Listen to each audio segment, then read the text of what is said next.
What time is it? Game time! It's gonna be special. They're gonna talk about this forever. Welcome to American Football Stories. Puts his head down, crashes and spins, and dives. Touchdown! Bringing together the many perspectives that make up college football in the NFL. Football is one of the greatest sports ever invented. From players and coaches. Believe, baby, believe, baby. Hey, we playing to win right here, fellas. To the front office and scouts. The public is finally beginning to catch up, but they don't even know half the truth. Us against the world, let's get it. Your hosts, Robert Parker and Nick Knudsen, bring you American Football Stories.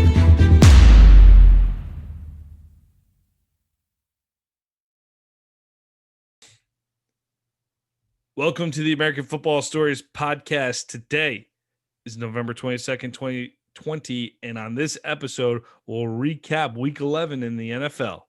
My name is Nick Knudsen. I'm joined by my co-host, Robert Parker, and let's dive right into it. Rob, on Thursday night, Seattle hosted the Arizona Cardinals, and the Seahawks come away with a big divisional victory, 28-21 over Arizona. This was a hard-fought battle between two teams that were tied for the division lead. Big win for the Seahawks, though, because not only do you get the lead in the NFC West, but you get the split in the season series. You don't want to go down 2-0 in the season series to a team. Cards held Wilson under 200 yards passing, though. Seattle has Philly, New York Giants, New York Jets, and Washington in the next 4 weeks. Looking like a good shot at taking control of the West based on what I'm seeing there. Yeah, definitely. I think, Seattle came in. They actually contained Kyler Murray on the ground. And I know Kyler Murray kind of got banged up in this one. He definitely didn't look like the same player that we saw the previous game. But, injuries is just part of the game, and that's something that you got to play with. But the Seattle defense definitely looked like it took something personal, and they came out to play. Yeah, definitely a strong performance. Nice sack by Florida Gator Carlos Dunlap to finish the game, newly acquired from the Cincinnati Bengals for the Seahawks. Seattle's got the lead out west right now. We'll see how the Rams do on Monday Night Football against Tampa tomorrow. Sunday's action at 1 o'clock. Philadelphia falls to Cleveland, 22-17. Ugly weather, ugly offense, ugly win for the Browns, but I don't care. Cleveland, you're 7-3 and in good shape for a wild card spot. Baltimore just lost today. Hey, Cleveland leaned on the running game, which was decent. You talked about that stiff arm by Nick Chubb.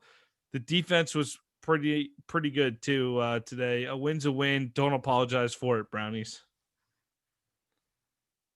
Yeah, you're right about that. I think, this Browns running game is definitely something they have to lean on moving forward, especially when it comes to the later, months like it is in the year with the weather. I think, Nick Chubb and Kareem Hunt is probably the best 1-2 punch that we have in the NFL. And Baker Mayfield definitely could run play action off of that. But not having no Myles Garrett today, I would thought, Carson Wentz would definitely, take the step that he was need to kind of pull out the win. But he had a couple bad plays. I know the interception, the pick six that he threw, that was just a horrible play on his behalf. So I don't know what's happening with Carson Wentz. What do you see is going wrong with Carson Wentz, Nick? I think the whole thing is a mess right now in Philadelphia. I don't know if it's just a Carson Wentz problem. I think something's off there. I'm not totally sure what's going on with that offensive line right now. I think there's been some changes on the Eagles team. This Eagles team just seems to be missing some key pieces. And to me, I think that this is every team's entitled to an off year once in a while. And Philly's been good for a long time. This is an off year. But the only reason they kind of have stayed in focus here is because they're still in first in the NFC East. So Carson Wentz, we saw him. We thought he was. I think that a lot of disappointment with Wentz comes from the fact that we thought he was just bound to step into the role of the next generation of elite quarterbacks, and he definitely has not done that. So I think the Eagles, their weapons on the outside. I mean, even we're watching the Raiders game here tonight on the side. Nelson Aguilar has touchdown catch, right, for Vegas tonight. What did he do in Philly? I don't know if it's what's up with the play calling. I know Zach Ertz has been missing this year. He has been in and out of the lineup this year. Miles Sanders missed a couple games. This Eagles team, I just feel like they're not at full strength this year overall. Yeah, they're definitely missing a lot of pieces. I give you that. I know the offensive line is kind of decimated and banged up, and so is the defense. But it really just seems like Carson Wentz is just from a mechanical standpoint, just throwing across his body, throwing off his back foot. Not stepping up in the pocket, not reading the defense. It just seems like it's just a lot going on with Carson Wentz this particular season than we've seen in most seasons. Yeah, good points, Rob. All right, let's go down to the NFC South. New Orleans 24, Atlanta 9. Saints quarterback Taysom Hill looks capable in replacing injured quarterback Drew Brees. Hill finishes 18 of 23 for 233 yards passing. He ran for another 2 touchdowns on 10 carries for 51 yards. And he's definitely making at least one fantasy owner in your league extremely happy, while absolutely pissing off the rest of the people while he's playing in the tight end slot as a quarterback. I think that's definitely going on in a lot of conversations. A lot of fantasy commissioners are hearing complaining about that this weekend here. Drew Brees is eligible to return in week 14, but I saw a report that said he had 11 cracked ribs. I mean, do you see him returning before the playoffs? Yeah, I just don't see him returning before the playoffs. And if he returns before the playoffs, I think, that would definitely be doing a disservice to Drew Brees and definitely doing a disservice to the team. It really seems like, Sean Payton and this offense, can roll whether it's Drew Brees is in there, whether he's not in there. I know Taysom Hill first start was today, and they look good. But I think moving forward, one of the things that you're going to lean on if you're Sean Payton is the defense side of the ball. And this Saints defense can get the job done. Yeah, still in first place for New Orleans in the NFC South too, so nothing to panic about. Were you a little surprised that Taysom Hill started over Jameis Winston? Because I was.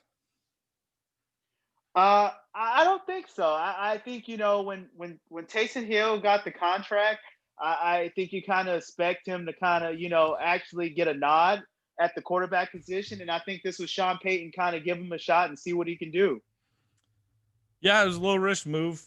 You're not playing a great team in Atlanta. You're still in first place, win or lose on this game here today. So low risk move for Peyton to do it today. I get it. But I still would have thought that Winston, who correct me if I'm wrong, but he led the league in passing last year. I would have thought he would have been the next guy up. So got to be something.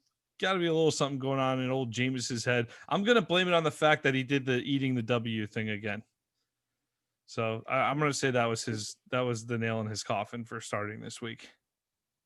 I definitely could see that being one of the reasons, but I don't know. Sean Payton was dancing a couple weeks ago after the win against Tampa Bay. So maybe, Sean Payton wants to eat some W's as well, but I just think, this is Sean Payton's way of saying, hey, I just want to, try Taysom Hill out just in case we're out with Drew Brees for extended time. And that's what it looks like. So I think this was more so an experiment than an indication of Jameis Winston playing the quarterback position. Washington 20, Cincinnati 9. Storyline, unfortunately, coming out of this game was that number 1 pick, Joe Burrow, goes down with a serious left knee injury. Looked disgusting. They replayed it on Red Zone today. And even Scott Hansen's like, okay, we can cut off of that now.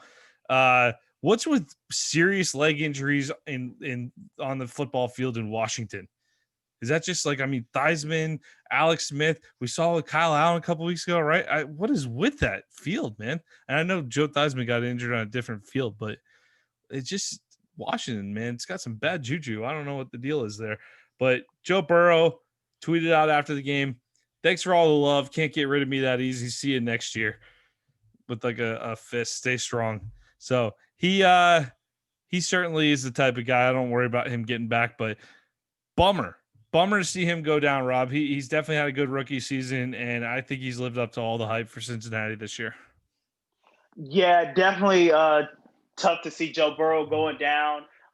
He's been getting kind of beat up all year. That offensive line hasn't been really, showing him some love and holding him up. But just like you said, he's been playing some of the best ball, not just for a rookie quarterback, but just the quarterback in general. It really seems like he's the franchise guy for the Cincinnati Bengals moving forward. But it's just something that you hate to see. Injuries are part of the game. But to have it happen this way in this first year, it's really difficult to see. But I definitely think, Joe Burrow will definitely bounce back moving forward. Well, I'm sure the Cincinnati Bengals will spend plenty of money to invest in the offensive line in the offseason. That's the only. I hope they figure that out, because they got a quarterback, and it's hard to find guys like Joe Burrow. Protect the man, Cincinnati. Go spend some dollars. I know you won't, but just had to say that. On the other side of the field, though, it's hard to ignore the guy who had a bad leg injury a couple years ago. Alex Smith gets his first victory since 2018. Congrats to Alex Smith. I'm not sure I saw that coming as a storyline in the NFL this year.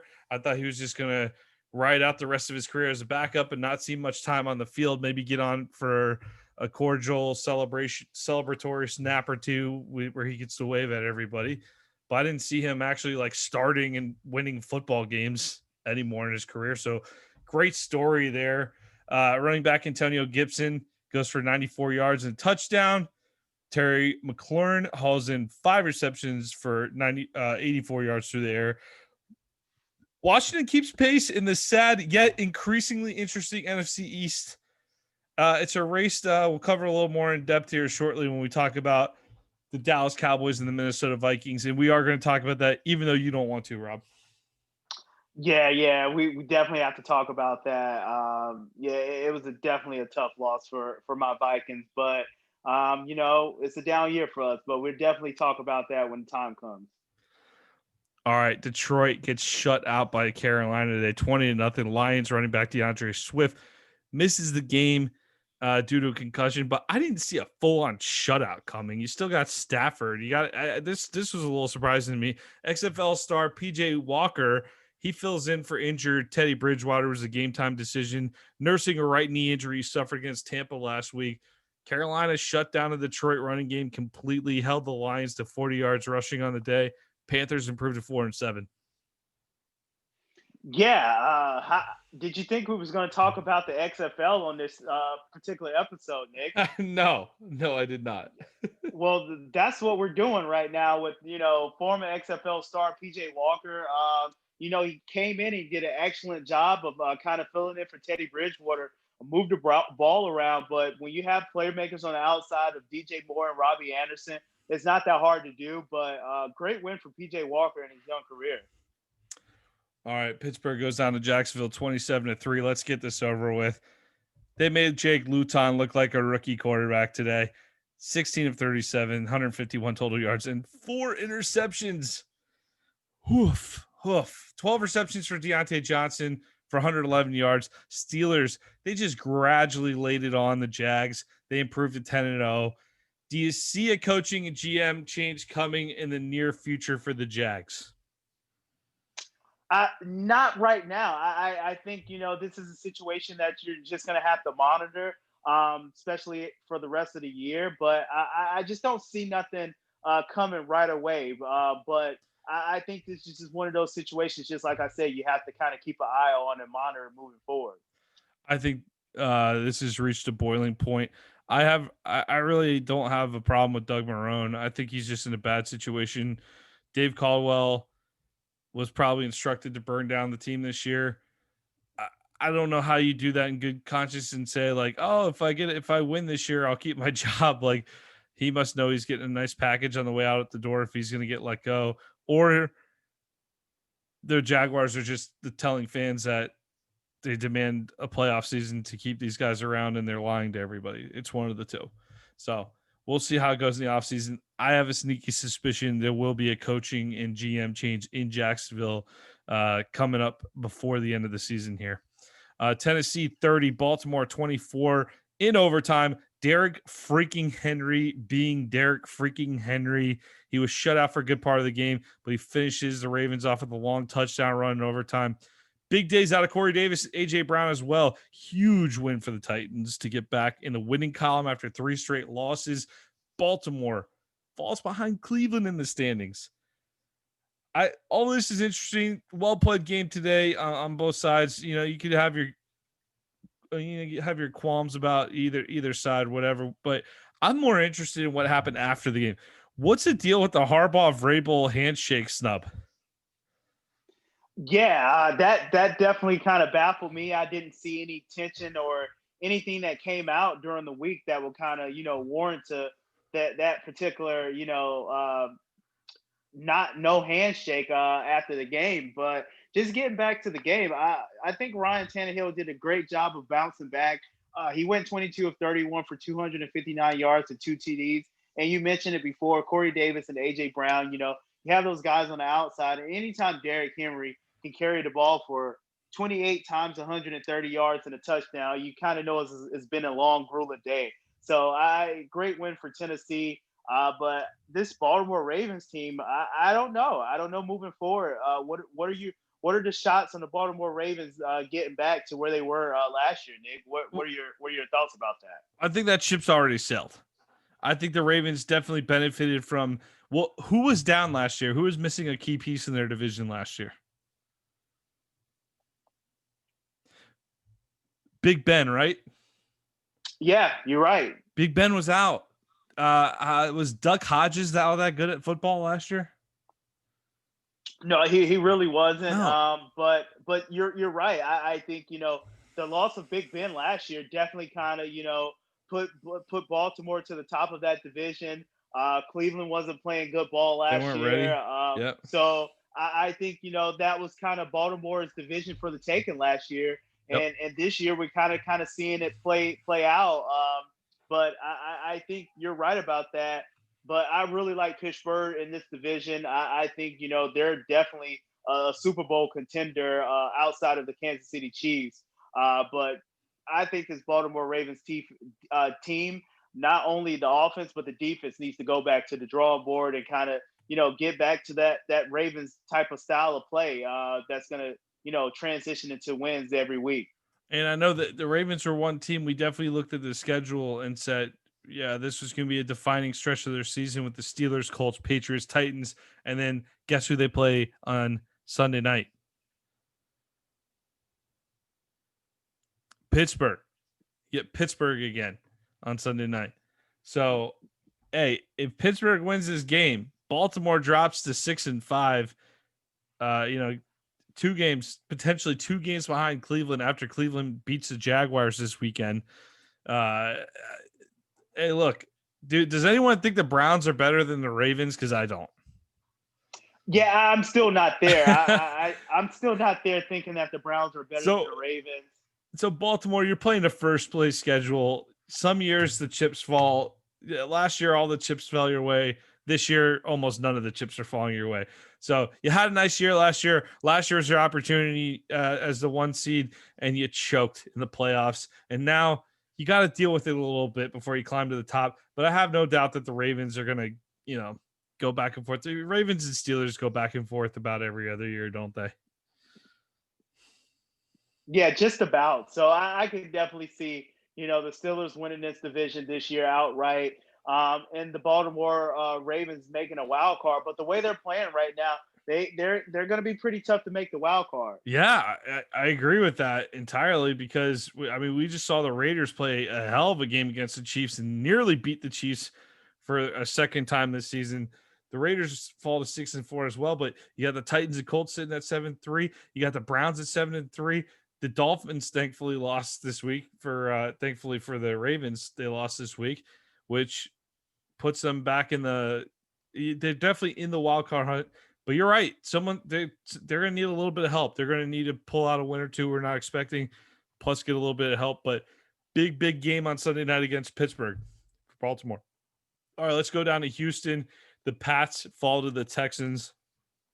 And just when the Pats look like they're making some moves and maybe getting back to 500, the Texans get their first win against a team not named the Jaguars this season, 27-20. New England put up some offensive yards today, man. 349 yards passing, but both teams couldn't run the ball effectively. Both teams over close to 350 yards passing, 86 yards on the ground for the Pats, 55 for the Texans. But my opinion, difference in the game, Deshaun Watson, steady presence for the Texans, gets the job done. Texans advanced to 3-7.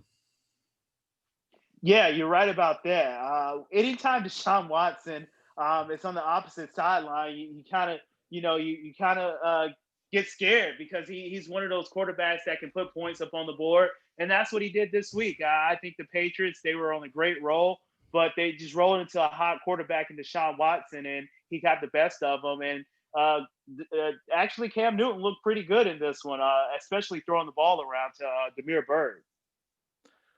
Miami goes to Denver and they lose for the first time in 5 games. The Dolphins fall to 6-4. The Broncos advance to 4-6, 20-13. Not exactly an offensive, full-on offensive display here today. Big storyline coming out of this one. Tua ends up getting benched in favor of Ryan Fitzpatrick. Twitter almost exploded over that. Dolphins offense was pretty inept today, though. Hey, look, I don't have a problem. Just like Fitzpatrick probably didn't deserve to be benched. Flores, at some point, you got to recognize the guy's made a lot of good calls. I don't have a problem. It feels like he's not seeing something from Tua. What's the problem with going Fitzpatrick, Rob? Yeah, this is kind of one of the things that I was kind of worried about moving forward when, Tua kind of got the job over Fitzpatrick when Fitzpatrick got benched.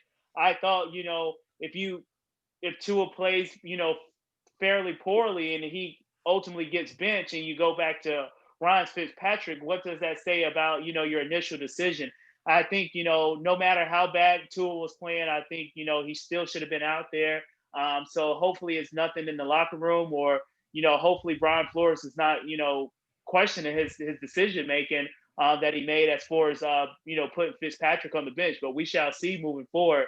But I think this was more so of the Miami defense not playing up to the caliber that they've been playing the last couple of weeks. I think, Denver Broncos kind of got the best of them. They beat them up front on the offense side, defense side of line, and they came out with the victory. So not too much concern about Tua getting benched in this one. I'm definitely not concerned. He was benched in the fourth quarter. They didn't yank him in the second quarter.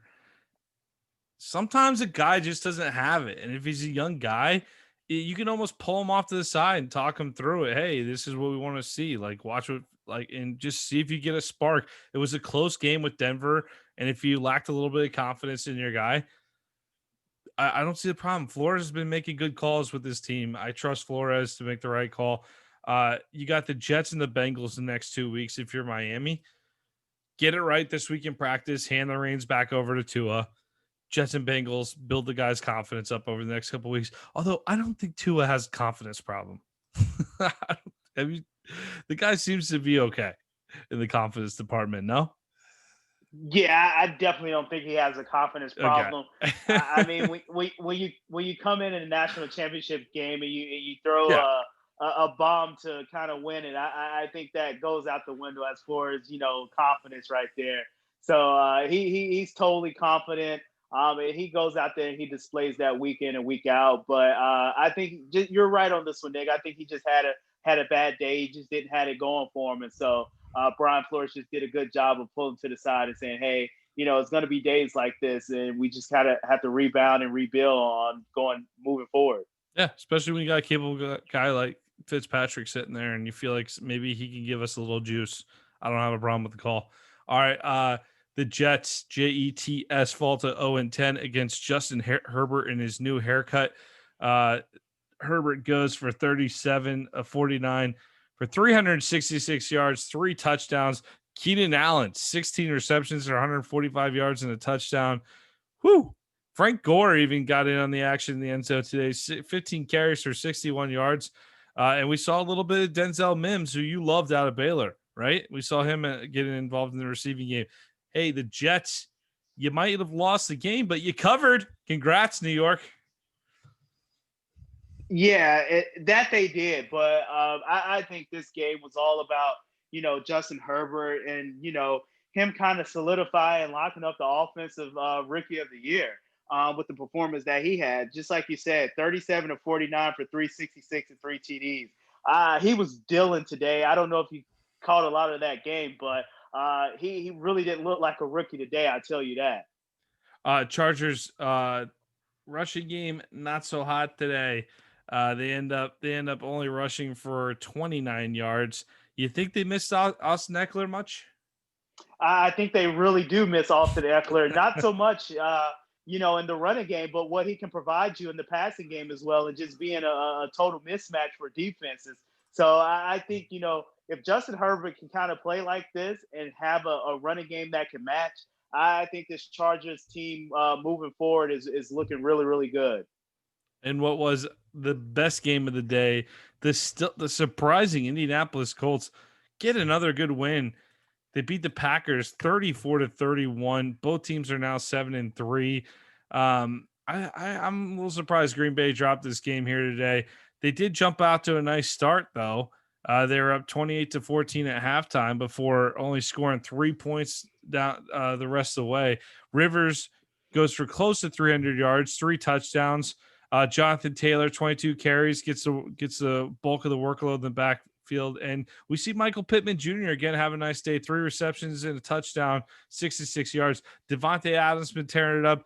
Aaron Jones, not too much in the rushing game, but he did score a touchdown. And Aaron Rodgers is doing it. He was pretty much Aaron Rodgers today, scoring 31 points, throwing for 311 yards and leading the Packers to 31 points.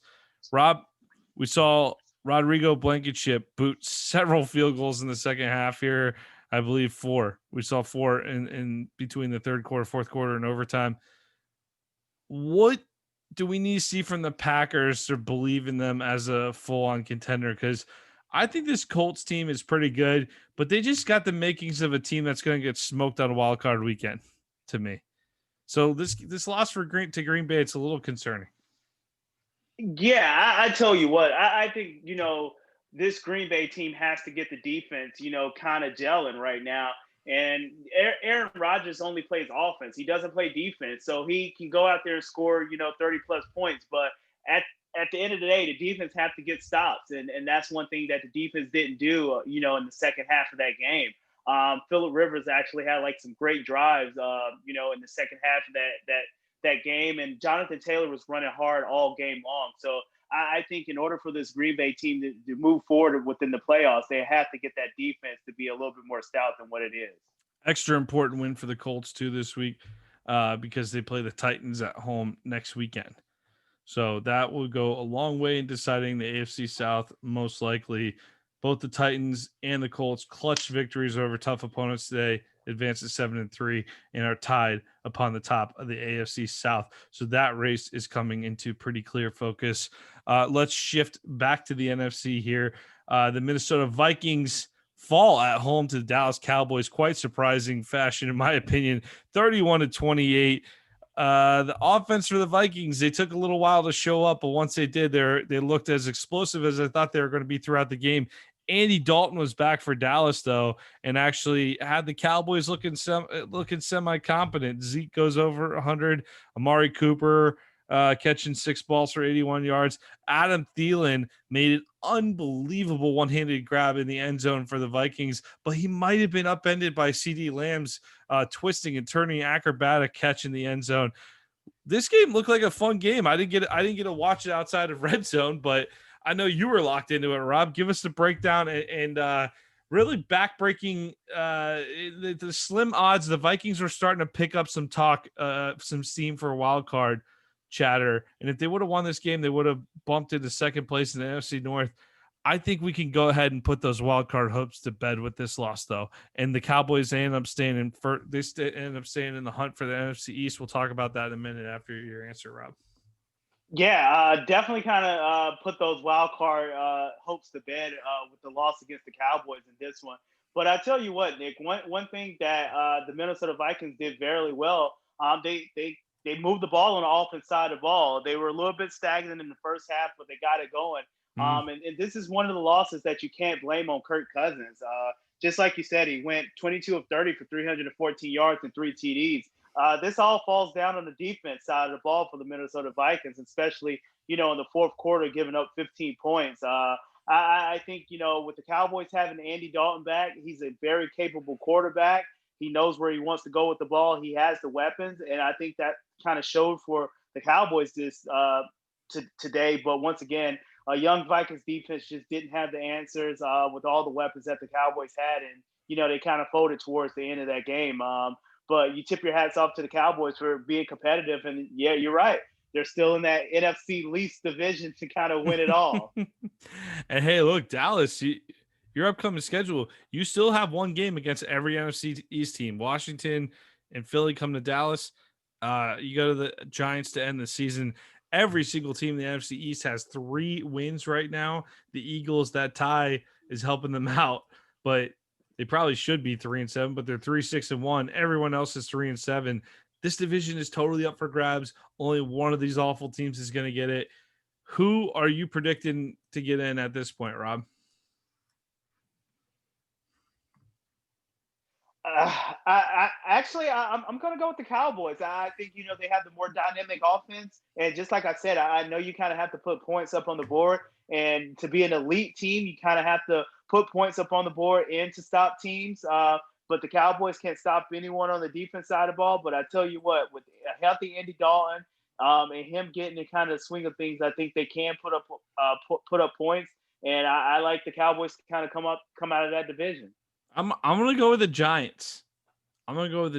They got games against Cleveland and Cincinnati remaining. But other than that, they go head-to-head with the Cowboys. They do have the Seahawks and Cardinals. I don't love that. And the Ravens. Maybe the Giants' schedule might be a little too tough. But I like what I saw from them for a couple weeks before they ended up before their bye week this week. All right, let's move on to the final game of the day here. Kansas City scores a last-minute touchdown. Hey, the storyline was going to be Jason Witten catches the winning touchdown to beat the Chiefs. The Raiders were on the brink of beating the Chiefs for the second time of their season, but of course, Pat Mahomes, you leave him some time on the clock. He goes down, marches the Chiefs down for a touchdown, makes it look super easy, and the Chiefs end up winning 35-31 in a clutch and AFC East victory that really should be the difference AFC West should be the difference in the AFC West. Chiefs are looking good to lock up potentially the number 1 seed 2 in the AFC with this win. They got a few more weeks to go, obviously, but this was one of those games that you kind of highlighted and said, hey, I wonder if the Raiders can do it again. The Chiefs were not sleeping on the Raiders, and the Raiders showed up and gave them everything they can. Beyond this year, what does this say about what John Gruden is building in Vegas? I think it says a lot with him and Mike Mayock, what they're building. With all the draft picks that they kind of got with the Khalil Mack trade, and they're panning out for the most part. Derek Carr, it really seems like he's playing with a lot of confidence, and Nelson Aguilar is actually having a tremendous year. And we already know the type of talent that Josh Jacobs is in the backfield. So it really seems like John Gruden is building this team on both sides of the ball. It just really seems like they're missing some dynamic playmakers on the defense side of the ball. But with Darren Waller on the offense side of the ball, it seems like he's definitely a star in the making. Well, it's one thing to just, you find Waller off of free agency. You find Jacobs in the draft. It looks like Cleveland Farrell's playing some good ball. Some of those young picks are looking pretty good for the Raiders right now. But I think the most impressive thing is what Gruden has done with Derek Carr.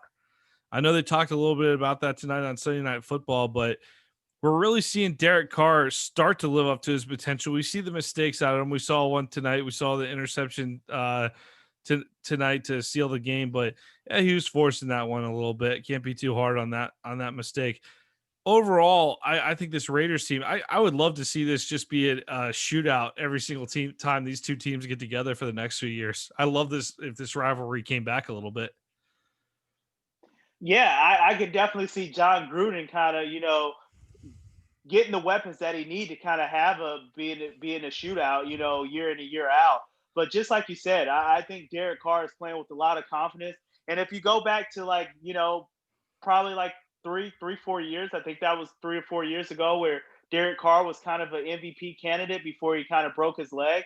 Mm-hmm. So Derek Carr has had, success in this league. And I think, with John Gruden at the head coach and with the weapons surrounding him, I think he can definitely have success moving forward. And, it's going to be a complete team effort because they play good defense and they can kind of put points up on the board. any given day against any team. So I think this Raiders team is definitely shaping up to be, one of the teams that you have to contend with within the AFC. Cool win for Kansas City. The Chiefs will hold on for this year. Buffalo, Chicago, the Giants, and San Francisco all had bye weeks this week. Tomorrow night, we're in for a treat, hopefully. I mean, last time we saw Tampa on the primetime stage, they kind of laid an egg here. But Tampa Bay versus the LA Rams tomorrow night on Monday Night Football. Give me your thoughts on that game, Rob. Yeah, I really like the Rams defense, but I like the Tampa Bay defense even more. So I think it's going to be a defensive battle, and when it comes down to it, I think I give the edge to Tampa in this one. And I know Brady has been playing some good ball lately, but I think it's just going to come down to who has the better defense, and I'm going to give the nod to Tampa Bay in this one. Yeah, I'm going to lean toward Tampa too. We'll forgive them for the no-show against New Orleans a few weeks ago. I got to think Brady and the boys are going to be dialed in for this one. Critical game in the NFC. Rams, you got to win it to keep pace with the Seahawks. So big game for both teams. Both teams are chasing someone at the top of their division. All right. Rob, you got any final thoughts, or are we ready to read out?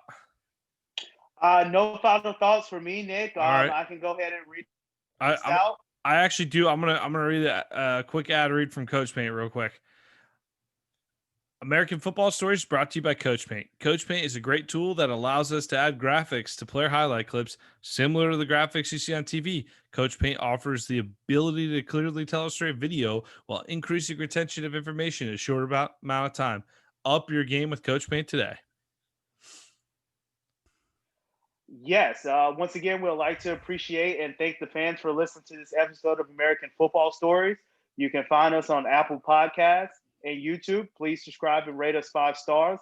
Follow us on Twitter at American FB Stories. Check out our website, AmericanFootballStories.com. Once again, my name is Robert Parker III and my co-host Nick Newsom. Thank you for joining us, and tune in to next week's episode. Thank you. You play to win the game. Hello? You play to win the game. You don't play to just play it. That's the great thing about sports. You play to win. And I don't care if you don't have any wins. You go play to win. When you start telling me it doesn't matter, then retire. Get out. Because it matters.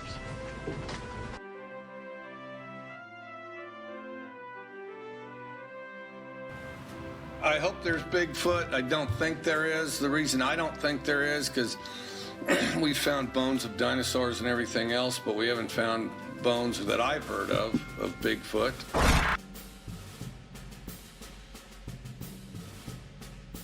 Very upset. We should have been in a ball game with fast field goal. The coach had sent him in. We shouldn't have sent him in. That's a dang coaching mistake. The kids are playing their tail off, and the coaches are screwing it up.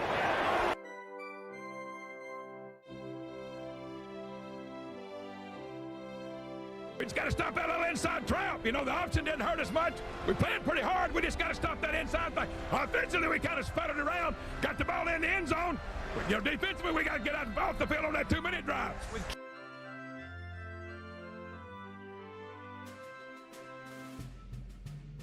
Injuries to your offensive line. What do you do in the second half? Oh, we're just going to play. We just got to keep playing. Thank you, Coach. He has a magnificent personality, I'll tell you. We receive a lot of mail during the course of the season, and a lot of it's good mail, a lot of it's bad. And I would say that most of it is good, though, isn't it, Bill? Yeah, I think so. I'd say 95 to 98% of the mail we get is always good. But the one question that keeps coming up where Woody Hayes' name is involved, they say you're a man of no mercy.